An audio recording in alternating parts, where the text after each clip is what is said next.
ఎక్కడో ఉన్న మహిళ కోసం అంత శ్రద్ధ తీసుకున్నారు, ఈ రాష్ట్రంలో ఉన్న మహిళల్ని మీరు పట్టించుకోవట్లేదు.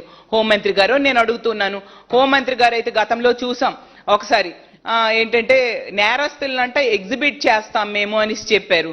మరి ఈ నీచుడు ఒక మహిళని వివస్త్రం చేసి దాడి చేశాడు, విజువల్స్ కూడా అందరము చూసాము. మరి అతన్ని ఎందుకు ఎగ్జిబిట్ చేయట్లేదు? ఆ రోజు కోడిని కోస్తే కేసు, మేకను కోస్తే కేసు, కేక్ కట్ చేస్తే కేసు. మరి అలాంటప్పుడు ఇంత తప్పుడు పనులు చేస్తున్న ఈ తెలుగుదేశం పార్టీ కార్యకర్తల్ని ఎందుకు మీరు శిక్షించట్లేదు?